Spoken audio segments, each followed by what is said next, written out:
Hello, I'm Nathan Willowby, the Dean of the School of Theology and Christian Ministry at Anderson University. We are here in the Blackbird Media Lab, where we are recording our first annual Church Multiplication and Discipleship event. And this is our third panel, where we are going to get into some of the ways that you need to think about the way that a multiplication DNA is happening in your context and in your ministry. So my panelists today, I have Jake Zaske, Reverend Dr. Jake Zaske, Reverend Efrain Cirilo, and Reverend Katie Lance. And so we're going to be talking about a variety of topics, including models, the best examples that we've seen happening, and resources that are available to you, no matter what your context. So Jake, why don't you tell us about your experience in multiplication? Absolutely. It's good to be with everyone again. So as a quick reminder, I have the privilege of serving as the co-state pastor for the state of Kansas in the Church of God. Also co-founder of something called Trellis, which is all about raising up the next generation of pastors. And then the lead pastor at Hope Chapel, Kansas City. And my journey took me all the way from Chicago to England to California to New York City and to Kansas City. And it was a journey that I didn't realize from the very beginning that God would have me on, leading me into all these places of multiplication. But looking back, as we often do with our own journeys, it's quite a beautiful experience. So I grew up outside of Chicago, about an hour away in a town called Rockford, Illinois. Felt that call to ministry, was trained in ministry and sent out. Spent time in Manchester, England, in a church that was going through revitalization of a few hundred people, a leadership transition that led us through a lot of painful conversations, and then on the other side, a new life cycle. In that time, felt the call to plant a church. I didn't know where, I didn't know when, but I knew at some point the Lord would call us into that. And I had a friend who was planting a church in Southern California and enrolled at Fuller Seminary, started to help with this church plant in the number 2 chair, saw that church really take off and begin to reach hundreds of people. Came out of the workforce in a job in finance, back to be part of the church plant. And then as we began to pray and discern, God, where would we plant this church? The Lord was so faithful to lead us to parachute drop in the middle of New York City, one stop from Grand Central Station. We would plant a congregation out of our living room that moved to a steakhouse, and then to an Italian restaurant, and then to a school, and then to another congregation, and then into the merging of 10 other churches. And then eventually wondering, is this what we would do the rest of our life? The Lord said, there's another season I'm calling you into. It's a season in Kansas City and into the Church of God. And so we then handed that church off to our associate pastor. The church is thriving today. I had the privilege of still serving on the board of that church, and have also the privilege of being involved in a number of church plant boards even today. We stepped into Kansas City about 7 years ago to one of the leading churches in the Church of God, have seen that church transition into a new life cycle, and since have been involved in 3 separate merger opportunities, all valid forms of multiplication as people step into new life cycles. So now our church has changed its name during COVID. We have still the same heart and DNA around the Great Commission and, of course, the Great Commandment. And as we've seen God structure us as one church in 4 locations across Kansas City, what we see is we're just at the beginning of raising up next generation leaders, sending them out, and being involved in some of the things that this movement has to offer when it comes to multiplication. So I am privileged to be here. Thank you for the time to be able to explain that. Hopefully it helps us move the needle on our conversation. Hello, everyone. My name is Efrain Cirilo, and I currently serve as the state pastor for Texas Ministries of the Church of God, and also as lead pastor of Ministry and Multiplication for Wake Church in Conroe, Texas. A little bit about my journey as it comes to multiplication. I was born in San Juan, Puerto Rico, grew up in the Bronx, New York, and from there, I ended up going to college at Central Pennsylvania. That was where I met my beautiful wife and began to attend a Church of God congregation in Central Pennsylvania that loved the Lord. And that's where, man, God just did a great work in my heart and in my wife's heart to be about the mission of the local church to be about the Great Commission to reach those who are far from God. And we just fell in love with Jesus' mission to go and make disciples of all nations. And so for us, that's where it started. After we graduated, we got married, and then we started into a college ministry. And from there, we felt the Lord called us to Texas. And so we arrived in East Texas, and I was able to pastor a church in East Texas that led into a multi-site church, and just seeing God do some amazing work there. Well, after a series, almost about 9 years, God has stirred our hearts to plant in the greater Houston area. So my family took a journey down south, about 3 hours down south to Houston, Texas, and we were able to plant a church, and God is doing some great works there with the local church. And so right now, our emphasis and our focus in this season is to equip pastors and churches to make disciples who make disciples and push the needle towards church multiplication in the state of Texas. Hi, I'm Katie Lance. Glad to be here with you. I gave my life to Christ in my early 20s, so I did not grow up in a relationship with Christ. However, I was born or reborn into a church plant of 3 years old, so I was immediately exposed to that disciple making and multiplication DNA from the start. Over the next 10 years, I was a part of, 12 years, I was a part of 6 different church plants in different contexts, urban, suburban, rural, micro church, large church, and in different roles. The last of which was a church plant that my husband and I co-planted. Along the way in identifying the call into formal ministry and church planting multiplication, I went to Wesleyan Seminary for church planting multiplication certification to study it, while also doing internships and residencies along the way in the church plants and learning more than I did in the classroom in the trenches. And so my husband and I have a strong love for the church and reaching the lost. And if there's one thing that I think we can all relate in all of this is it is possible. It is possible, no matter the dynamic or context that we're in, to be a part of this movement. Great. So we have a few questions. We're going to jump around a little bit. Feel free to just respond to each other. Let's start here. So among the three of you, you've all had experience in some type of revitalization, multiplication things. We have church planting, multi-site, mergers, revitalizations. What would be, for each of you, your biggest takeaway from being a part of those experiences? It's a great question, and I'll take the lead on this. I think one of the things that we recognize is that new life cycles come in all shapes and sizes. And so there are similarities, even though they're all radically different callings. One is great faith. I mean, the amount of risk and faith that it takes to open a church is the same risk and faith it takes to close a church. The same risk and faith it takes to merge a church. The same risk and faith it takes to make that bold decision to replant and to step into a new season. They're all radically different, but they all take incredible faith. And so as I sit here and recognize we've got people in all different environments and different seasons, realize that everybody needs to be on the faith journey. And those faith journeys are exciting, they're scary, and they're always going to cost us something. But it's His kingdom, and it's the whole, not my will, but yours be done. And on the other side, we see beautiful life transformation that we get to celebrate in every one of those situations.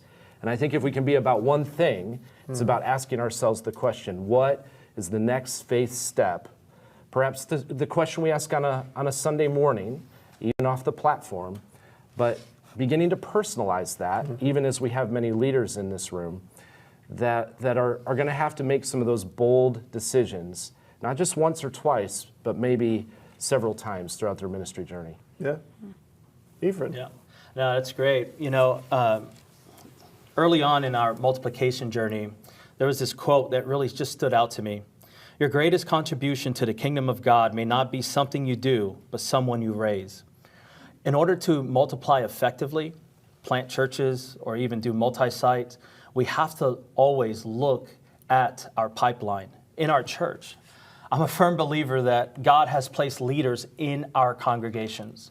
And it's important for us to really ask God, who is it that's in my congregation right now that you have called me to invest in? To tap on the shoulder, to say, hey, I see in you leadership. And then call them out, call them up, train them, equip them. Because leadership starts from within the church. And as we build up people, raise people up, then not only raise them up, empower them to then send them and release them to be able to do kingdom work. That's very important for us in our local context. So having that concept of looking within your congregation, seeing who's there, is very important to put them on a trajectory with the plan to send off and multiply. Another thing I would say is, as leaders, senior leaders especially, we have to be able to hold things loosely. Oftentimes we're grateful of the church growth, and the temptation is to lean into building your own kingdom instead of God's kingdom. I know we've heard that before. And so we end up holding on to things tightly, and we think it's ours instead of God's. But maybe God has given you resources, time, talents, people, to be able to build his kingdom. And so for us, as we let things go, as we release God's resources, as we send God's resources to other areas strategically, with fresh vision and a heart for multiplication, we will be able to see God do some amazing things. So holding things loosely is also very important. So, Thanks. Yeah. I think one of the things that I have taken in over the big picture is that God's promises stand true in the test of time, and he always makes a way. So if he's asked us to do something, it is possible. Sometimes we have to get creative. So you think outside the box. We have to have people surrounding us that can see our blind spots or see what or who we're missing, and to challenge us in panels like this where we're talking about outside the box ideas and sharing, sparking off of each other in our round circles, and being able to go and think and then apply things that were not even a part of our paradigm in the first place. But God will always give us what we need to do what he's asking us to do. And if we can hold to that, even in those times, if we can hold to that, he will get us through that, because it's his desire that the world come to know him and be reconciled, right? Yeah. So we know he's on our side for this. So this is a reminder, if you're watching, you can click that QR code, send in questions and answers. We're going to have 30 or 40 minutes at the end to answer some of those questions. For me, I think there were seasons of my ministry during my kind of training and preparation. I went to conferences on church planting.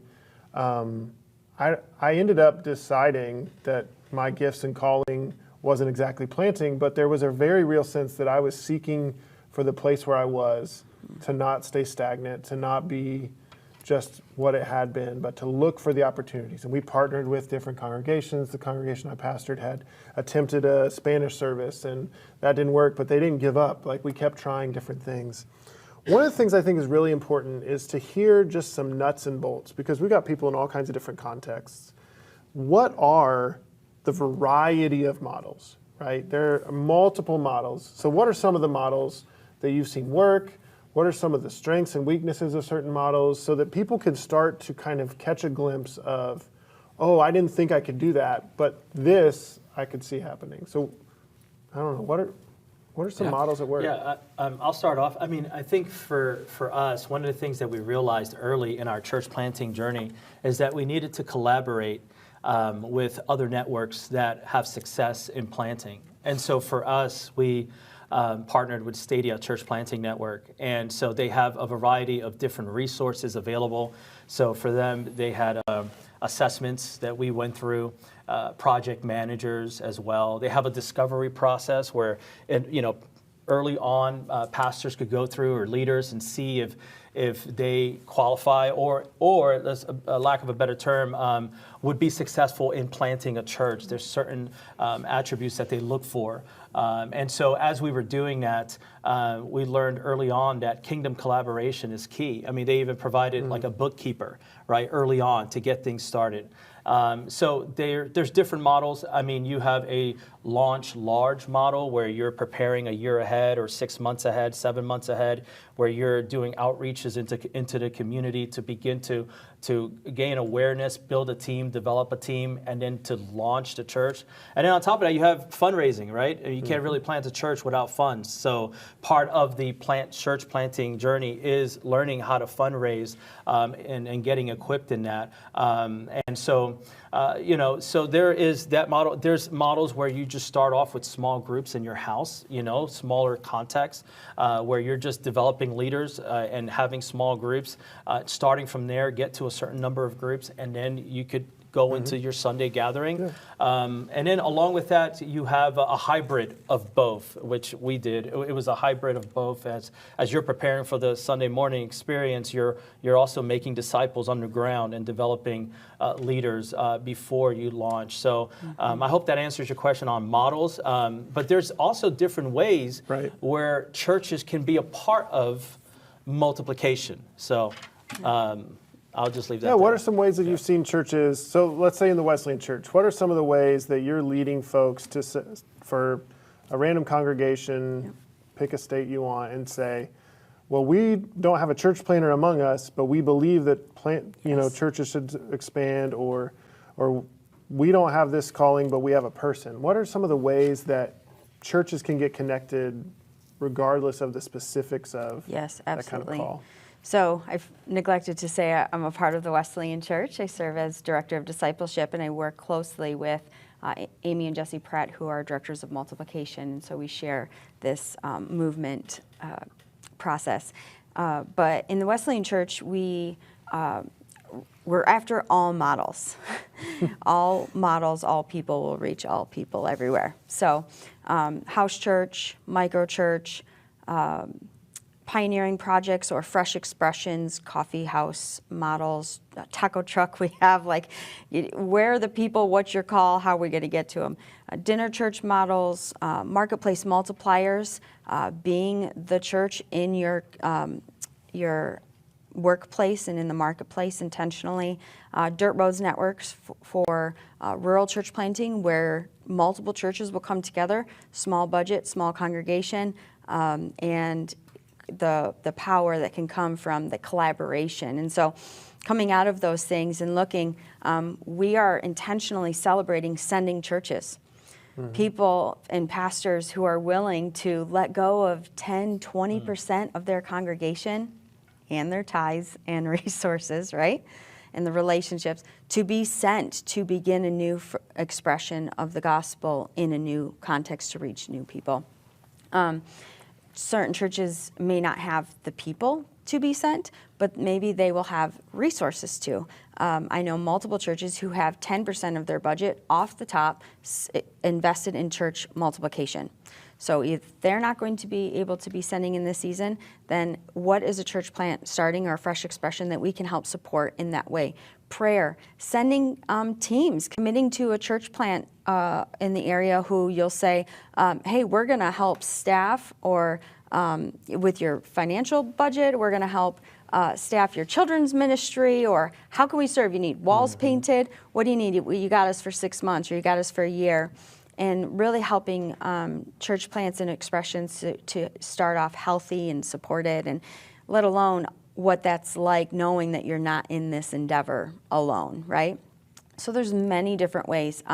Internships, residencies, pulpit exposure, to have church planters coming in and other people to have that space to be developed, and so that, again, successful in the process of launching out. I think with so many different models out there, the question could become, what is a church? Okay. Yeah. And what is valid? And churches through the years have been organized around the same 4 guiding principles. It's theology, it's ethics, it's practices, and it's authority. So we have a shared view of who God is. We have a shared view of how we see the world. That's theology and ethics. There are shared practices. We meet on Sunday mornings or Thursday nights or Wednesdays at 5 a.m. For all those who love a good early morning prayer meeting. And then we have a clear sense of authority. Who's in charge, right? How are we structured? How are we organized? Beyond that, the size, the location, the frequency of meeting, the frequency of formation, all of that really does vary. And you can hear that in the way that Katie's describing it, is that there is shared theology, shared ethics, shared practices, and shared authority. But after that, all forms are valid. I was sitting with a guy years ago at a church planters gathering, a round table. And he said, I've been all over the world, in cities in the Middle East, cities in Africa, cities in North America, South America. He says, it just seems like God seems to reach a city the same way in every one of those cities. He goes, you seem to have hundreds of neighborhood churches, extended families, 70, 80, 90. You can look at all your sociology studies around why that is. He says, and then there seem to be a few regional churches where they have a little more sway and play in an extended region. And then you have what you might call 3 to 5 cathedrals, citywide ministries that seem to have influence beyond the city as well. I don't know why he does it that way. But the idea of having a house church or trying to pit large church against small church or small church against big church or rural church against urban church, we need all forms. And I think that's what you're hearing around this table. The real question is, what is God calling you into? And how can you be faithful theologically, ethically, with your practices and your authority, where you've got clarity around what your church is so you can move forward on mission? Yeah. So how do we move So I'm assuming that folks watching this have some sort of interest, right? This is probably a selective bias, that people watching this event, they either are already convinced or they're maybe hungry and, I don't want to use the word desperate, but they're like, I need something fresh, I need something new. And so how do we kind of clarify, cast, and stimulate vision that just is so that so you stay really hot on this topic, so you don't lose this among all the other. There are so many great opportunities often. How do we not let this fall to the wayside? I think something that Efrain said around the I see in you conversation is crucial, because great churches are always built on great leaders. During the pandemic, we went through 3 merger conversations. Actually, we went through more than 3 merger conversations. We went through and completed 3 mergers as part of our church journey in the last 7 years. There were, I think at this point, 19 church merger conversations that we did not complete. 19 other churches that reached out to merge with us in the last 7 years. And some of those were one conversation, some of those were a month-long journey. But one of the things that we recognized through that journey is that there are great opportunities, there are great facilities, there are great communities, but we need more leaders. And so I think every church, whether you're in an associate role, a small group leader role, a lead pastor role, every church has to have 2 strategies when it comes to next generation. You have to have a succession plan, a succession strategy, and that succession plan has to start from moment 1 that you walk in the room. Not 5 years in, not 10 years in, but moment 1. Any book on succession, whether it be in the corporate world or in the church world, will tell you. You're going to have leaders that are going to look at you and go, are you trying to plan your exit? You're going to go, no, I'm trying to be a good steward with the leadership position I've been given. So you've got to have a succession plan. Every church has to have a succession plan. Every small group has to have a succession plan. And then secondly, you've got to have a strategy for sending. Because not everything is about succession. Not everything is about the growth of your personal organization. But you also have to have a sending plan. And it's so funny, my church has been on this journey of trying to figure out the scorecard when we know we're successful. How do we know when we're doing it right? And so as in my journey, I've done what a lot of us do, which is ask other pastors, what are you doing? And what I found is that a lot of our churches have a great strategy around the bringing plan, the front door of the church. And we have a great plan for leadership development, but we don't have a great sending strategy. Instead, what happens a lot of times, not every time, but a lot of times, is we by default look over the last 10 years when we're feeling a little down and go, look at all the people we sent. It happened by default instead of by design.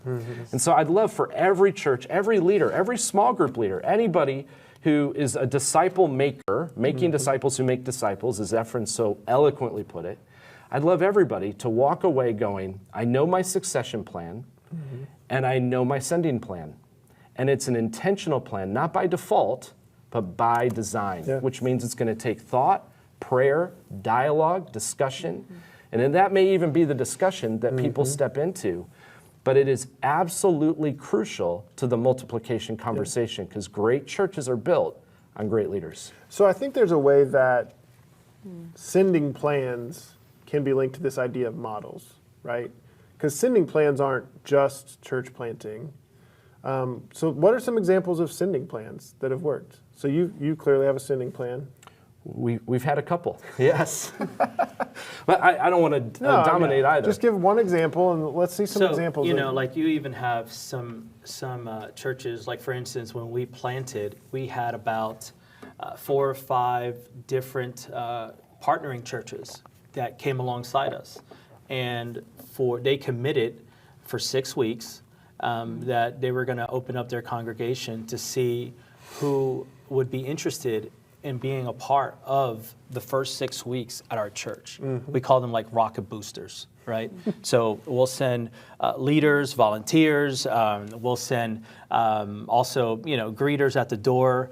And what it did is for that congregation that is sending these rocket boosters, they began to take part in multiplication because they're saying, hey, we have partnered with this church, and for the next 6 weeks, we are sending missionaries, right? That's another kind of concept that we probably should begin thinking of church planting as we're sending missionaries to start a new church, but they're going to be there for a time period, right? And then the senior pastor, the lead pastor, can have a conversation with those leaders and saying, okay, you saw 6 weeks. Do you feel called to stay there? Or do you feel called to come back? So there's a lot of different ways, but that was one concept where you had people that said, hey, I feel God leading me here. And praise God for those lead pastors that held things loosely, were kingdom-minded, and said, go, we're with you, right? We're blessing this work. And because there are others that go, oh no, we're not even sending rocket boosters because these are all my people, right? And now that's not kingdom-minded. That's being all inward-minded, right? In your own kingdom. So I think that's just one, I don't want to take the whole time talking, but that's just one little area that came up. Keep going. That was good. What's your version of rocket boosters? Rocket boosters, yes. So for one example that we have in the Wesleyan Church is Celebrate Church, which was a mega church and felt the call to really step into being a level 4, level 5 exponential multiplying movement. And they have now changed their model and completely shifted to now a network of 30 churches connected together. And they were all planted by people internally raised up who were already there. So the I see in you, open your eyes, be creative. A part of my story is I was a nurse for 12 years in the medical field for 20 years before called into, if I didn't have that person who said, I see in you, right? And not just the nurse and, oh, she's already got a career, she's already busy, she's, blah, blah, blah, versus like, hi, I think you might be called to church planting. This is important for us to make the invite and not say no for someone, and then see what God wants to do and say to them in that. But being willing to sit down and open up to what God may want to do, even if it looks different, even if we have to let go of some. This is who we are. Is it who God's calling you to be? And then following Him in that journey. I think sending plan, when you go back to that conversation, these guys did such a good job in talking about that through the lens of church planting and church multiplication. if I'm a pastor and I'm thinking about a sending plan, I recognize not everybody's going to be sent out as a pastor, but some will. And so do I have a plan to send people into their workspaces? What's that sending plan look like in my church? Do I have people that are going to be sent out to the foreign mission field? I don't know how many of our churches have sent foreign missionaries in the last 10 years, but that used to be a thing. We need to go back when it comes to pastoral ministry and say, when was the last time our youth ministry called out students into vocational ministry? I think we did a really good job in the last 30 years or so of leaning back into something that Luther spent so much time in his ministry talking about, the priesthood of all believers, and saying every form, every vocation is valid in the kingdom of God and is part of ministry. But I think maybe unintentionally, we moved a little bit too far away from calling people into vocational pastoral ministry and recognizing it's both and so I would challenge every church to go back to having a call to ministry Sunday morning. I'd challenge every youth ministry to go back to having a call to ministry night, where this is just a regular rhythm and routine to our sending strategy. So I looked at summer internships, gap year programs, undergraduate and graduate support, mentorship afterwards. This is all part of our sending strategy.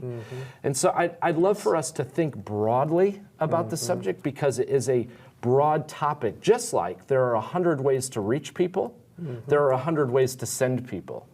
And if we get too locked into a model or a methodology and all of that, I think we don't create a wide enough gate for all the people who are called to a variety of different things to feel like there's a valid place for me to be sent in this church.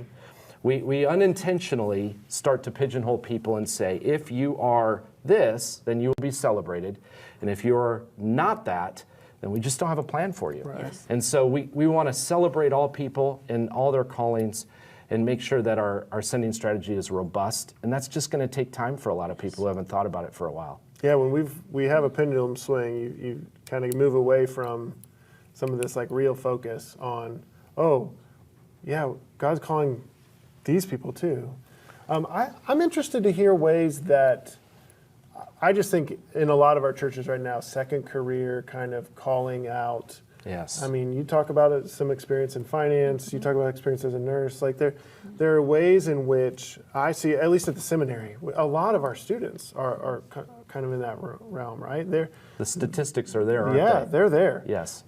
And churches have people in the chairs, pews, whatever we're sitting in these days, that God is calling them to specific things. And sometimes it is just stepping one level up. So how can we kind of encourage I've heard you all talk over lunch about like a DNA of multiplication. You know, there are a lot of ways that we can kind of structure things, like dedicating certain portions of budgets to something, but also just establishing that culture where everyone's thinking about, is it me?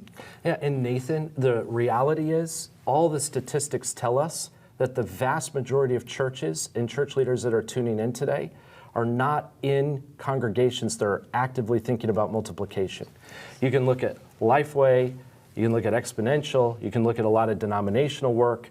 Depending on the study you look at, it's something between 5 and 10% of churches that are actively involved in multiplication. And so that means over 90%, over 9 in 10, are not involved in active multiplication. And I'm not talking church planting the traditional way. I'm talking about mergers, turnarounds, the sending out of, I mean, it can look like a lot of different things. And a lot of the way in which we're going to find these leaders is not through the traditional method of 18, 19, 20-year-olds being called on college campuses and then going and doing 4 years of an MDiv on a campus away from everything else. That still will happen. But it is a lot of the second career folks that are out there who sense that call. And we have a responsibility, I think, not just to widen our perspective on what someone can be called into, but also when they can be called into that. In their 40s, their 50s, their 60s, and to help them transition into that. Well, I have a story that goes along with that. So whenever I graduated, I started working at a higher education institution, academic institution in central Pennsylvania. And I was in the evening with my wife, leading a college ministry, but during a good amount, I would say about 8 years, I was in higher ed administration during the day, working in admissions and registrar, and in the evening just making disciples. And there was one Sunday where my pastor at the time looked me in the eye and he tapped me on the shoulder and he says, "Brother," I remember this clear as day, "Brother, you have leadership in you. And I see in you I see in you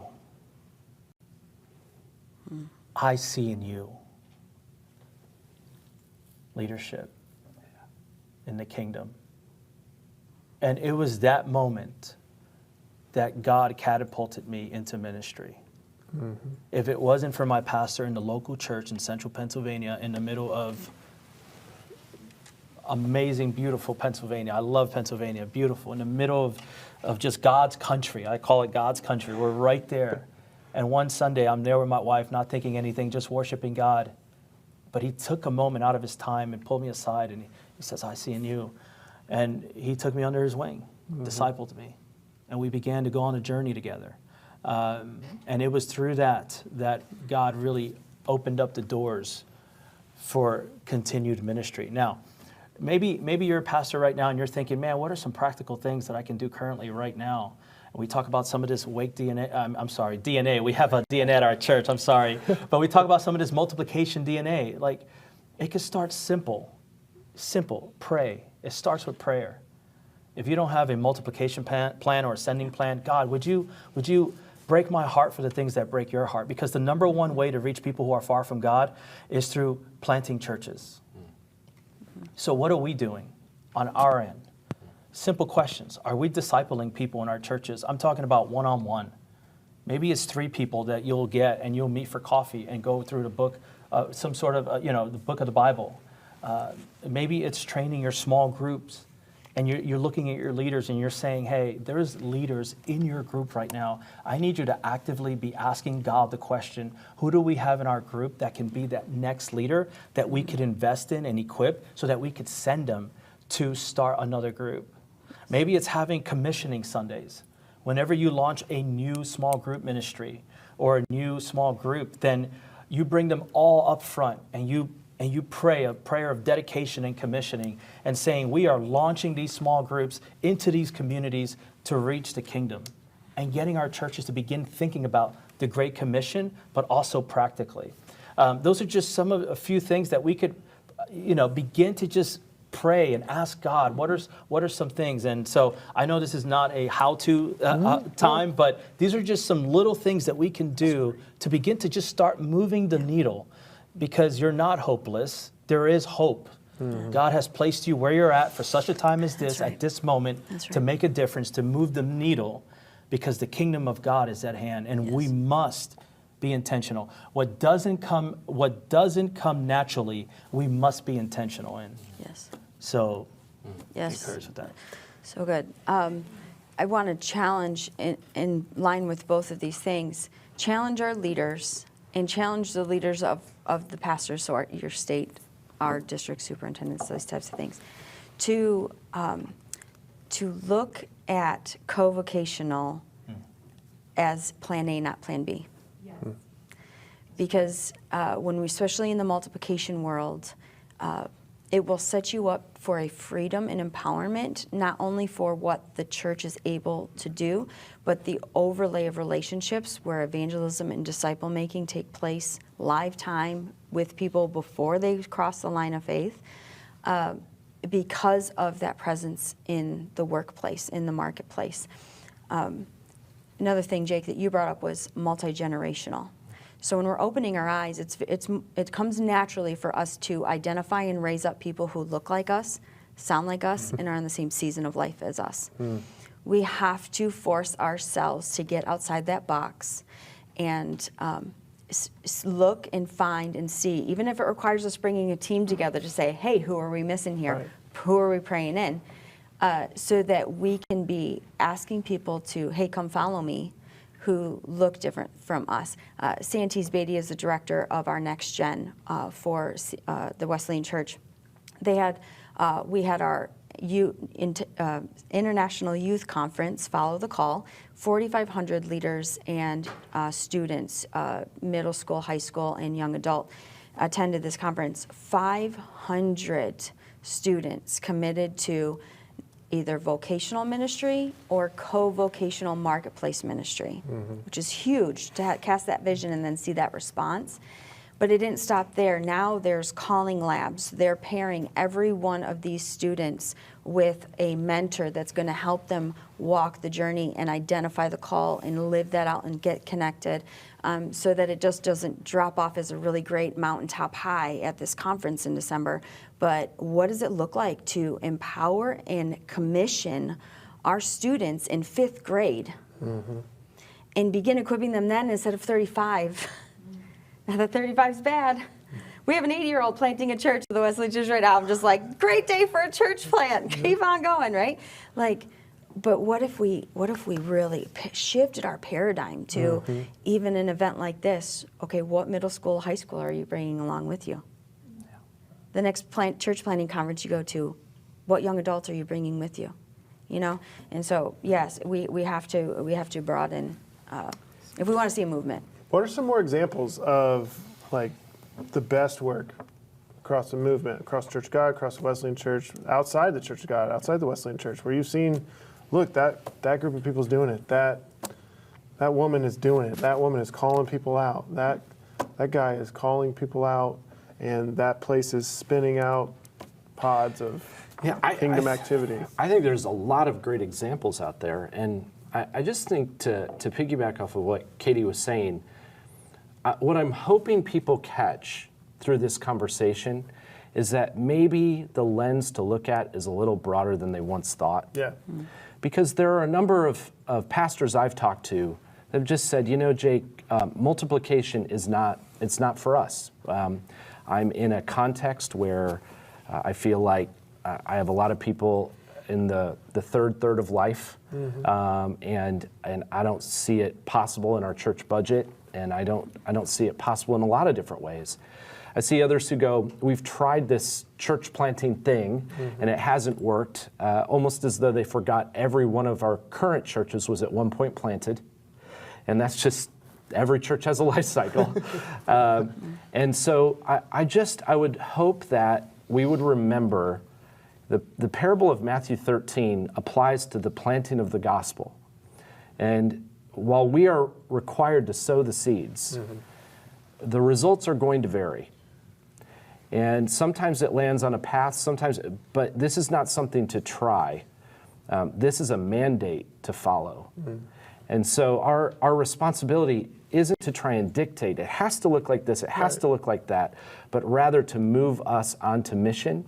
And if multiplication is a bad word because of how you've been negatively impacted in the past, use the term sending, or use the term Great Commission, or use the term apostolic, or whatever resonates. That's the heart of what we're going after. And so when you talk about it through that lens, then I go, oh man, there are great examples of that. There are a lot of great church planting networks that are out there. I think Stadia was mentioned and Exponential was mentioned. There are great denominational church planting networks out there. We've got the Wesleyans are doing great things with Dr. Ed and with Katie and their whole team. The Nazarenes have that. The Assemblies of God has something called CMN, which is really successful. The Reformed Church has Acts 29, and they've had ups and downs, but they've planted a number of churches. ARC is another great example of that. They're all different theological persuasions. You've got smaller groups like Orchard Group that are out there that tend to focus on certain regions of the U.S. as well.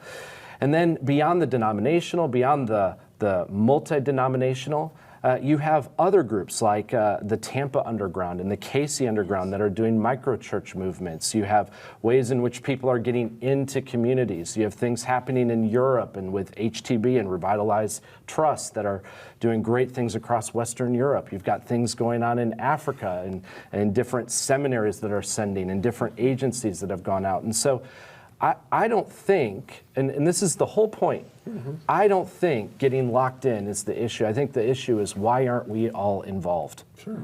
We all have a part to play within this.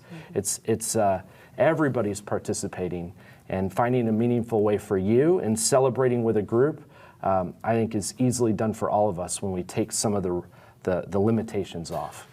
But how do you do storytelling strategy? Like in your spaces, like as regional pastors, as you all kind of have some denominational or movement of responsibilities. What's your storytelling strategy to get more people buying in, to get more people thinking outside of their narrow lens, right? Like, I don't want church planting, but I like revitalization. Okay, let's talk about, I think storytelling strategies are important. What can we do? Yeah, so right now there's a restart going on right now in Richmond, Texas. And so for us, we're behind them 100%. So we're telling the story. We're inviting the pastor to, it's a co-pastor situation, but they're coming out and to our regional gatherings, and they're setting up a booth. We're giving them an opportunity to share their story.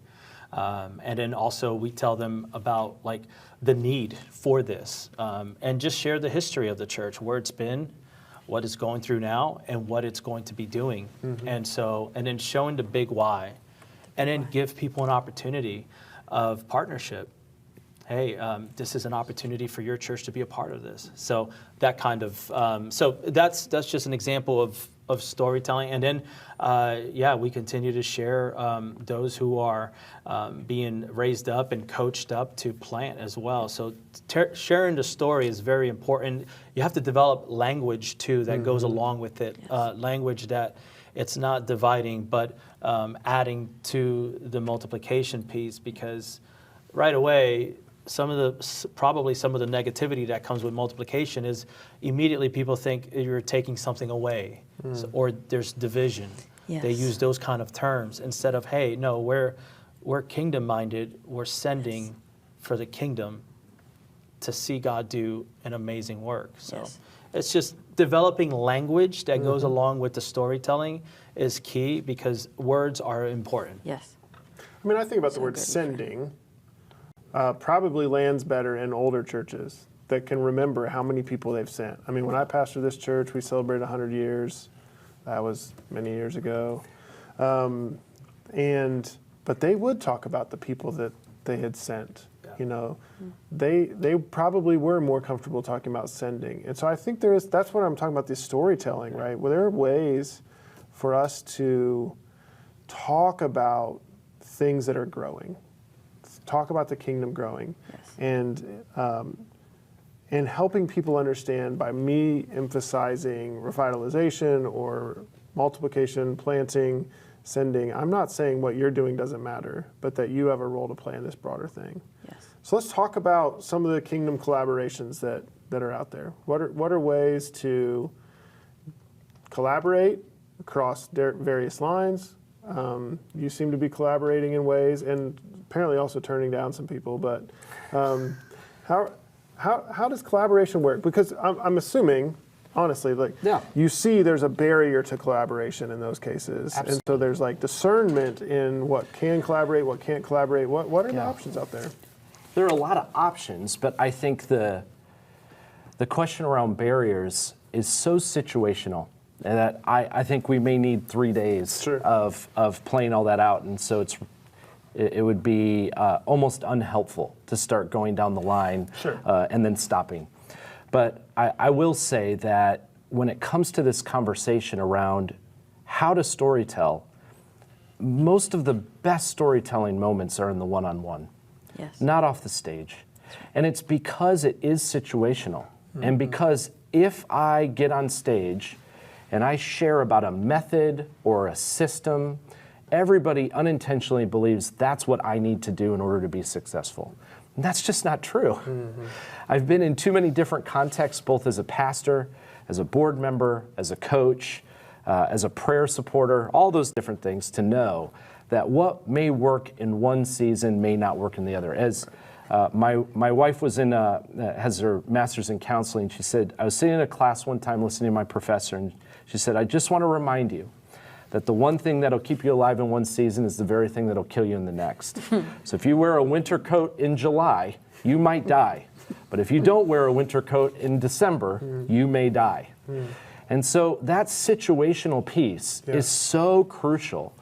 And I think being able to tell the story of the church that you're sitting down and having the sending conversation or succession conversation with allows you to help contextualize and try and help them move just one more step down the road of where God may already be taking them.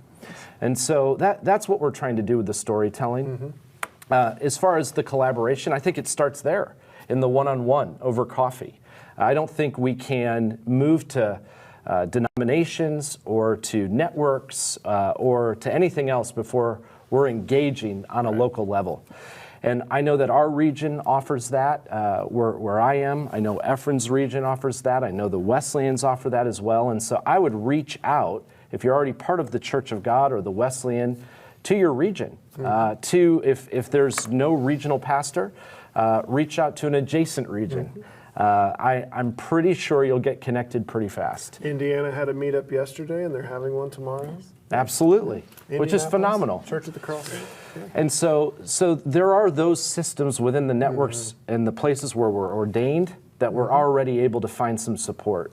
But then beyond that, there are a variety of different options. We talked about a few of those networks that are out there, the Stadias, the ARCs, the Acts 29s, the denominational ones that are out there where you can go for assessment, or you can sit down and kind of walk out. Am I called to plant a church, or am I called to revitalize a church? Dying to Restart is a great thing with Dan Turner that we've used in Kansas and are currently using with multiple churches right now. And so it really does depend. It really is situational. The resources are out there, and I think you're probably one phone call away from being connected to your upstream of people that you're already in relationship with. Yeah. What networks did you work with? Or? Yes, so I completely agree. It always is more powerful to have someone who's in the trench with you to say, hey, I did it, or this was the first step we took. That's the most powerful. And so storytelling those to multiply that to a greater level is also very important. So within the Wesleyan Church, we have webinars on these exact topics and bring on local church pastors, emerging leaders that have that testimony, that have that story. Some are all of the stages of development or searching and being able to guide the viewer, the pastors and leaders who are viewing in, to say, hey, you're not alone. This is scary. Let's do it together. We, as the Wesleyan Church, have committed to have no lone rangers, that we always have a fresh expression or a church plant who has a mother or sending church or some type of network around it, so that because we are not designed to do this alone, right? This life as individuals, as families, as married couples, or as churches and leaders. And so Greenhouse Network, Ransom Church Network, Celebrate Church Network, Dirt Roads is a rural church planting network. Nitrogen is an urban church planting network. Some of the experiences that we have, language leads and helps us learn at Stetzer, right? Yep. And so we in the Wesleyan Church speak heavily about the Acts 1:8 movement. So yes, the Great Commission, yes, the Great Commandment, but Acts 1:8, go here, near, far, and hard, right? And empowered by the Holy Spirit. And some of the expressions that we've seen as examples are house church or micro church networks. Ryan Delamater in Ocean Water Network in California has over 30 micro churches around the globe now. Natasha Dongle, the same with Follow Church.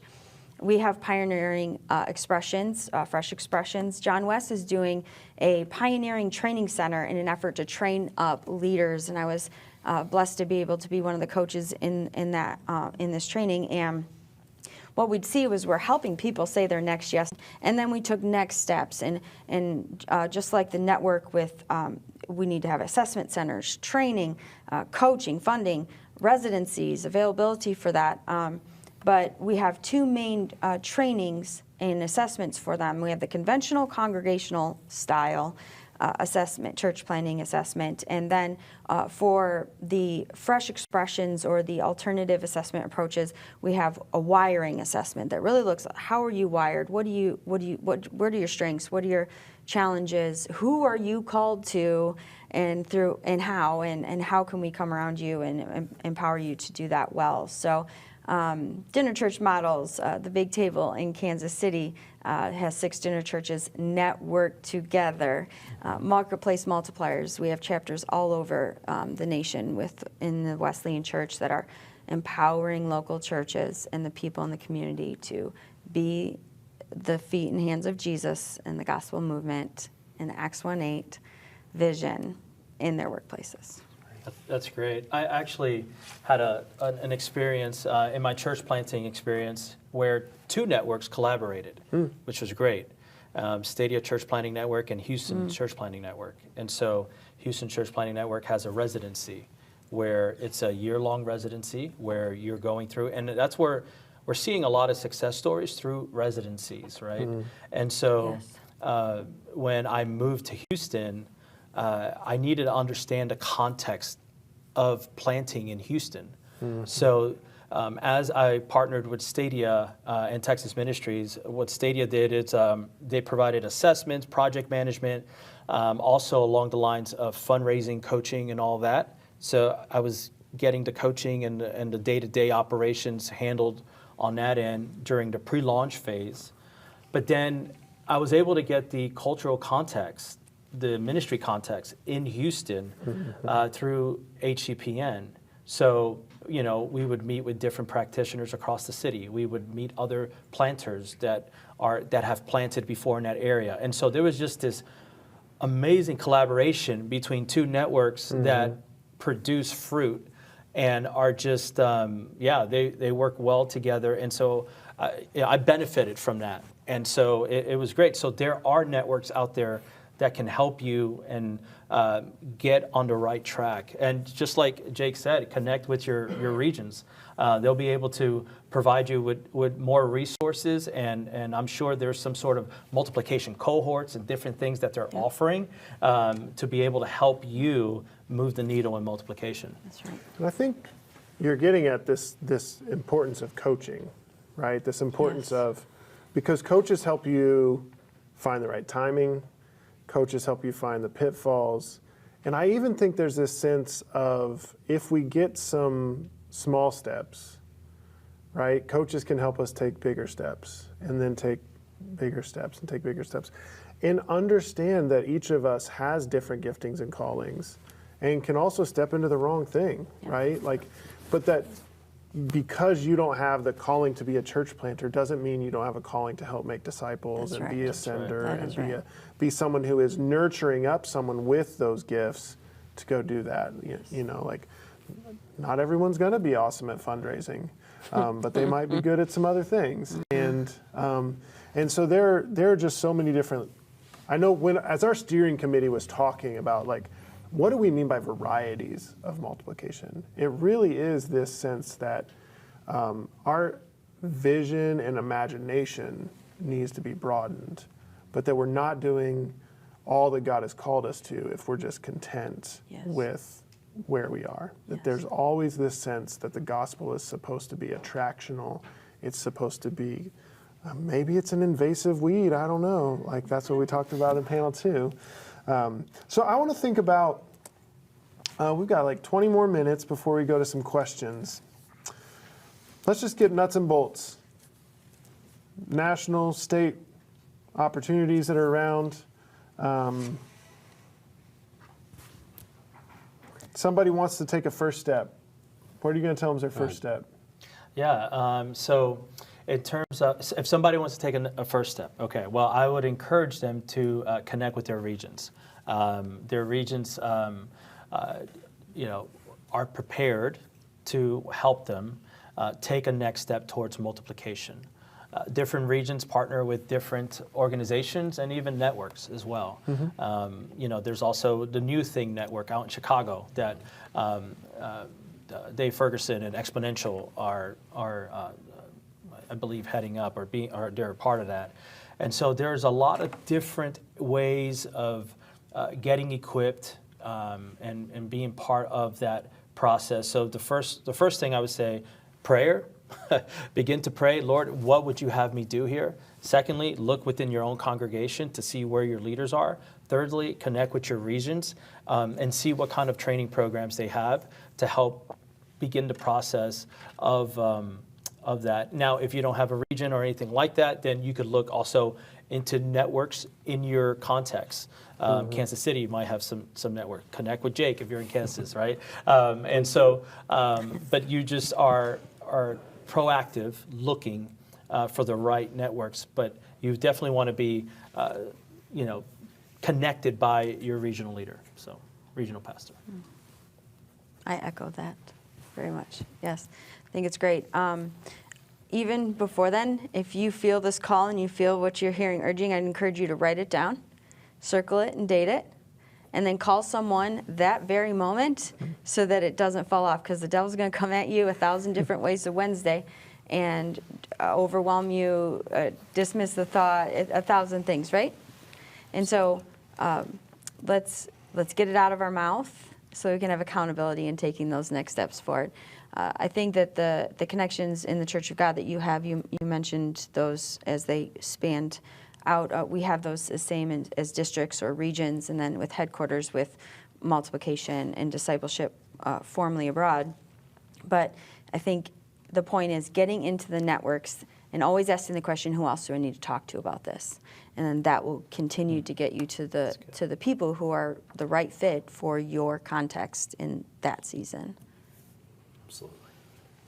I remember when I was, there are so many ways that you can feel overwhelmed as a church leader, right? You can be stuck. You can feel like you're stuck.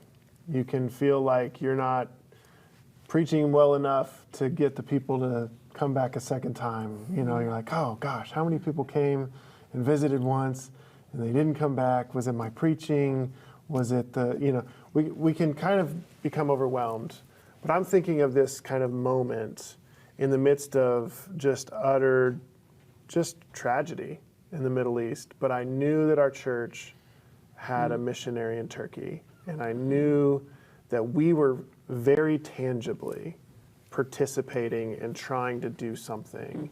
And so that was a moment of hope to share to the congregation. So I just think there's this aspect of a DNA of multiplication can start as simple as we're giving some money to this group because we know that there's more than just us. And that's, I think, one of the beauties of movements and denominations is there are things that we can do together that we can't do alone. There are ways that we can participate in larger energies and efforts.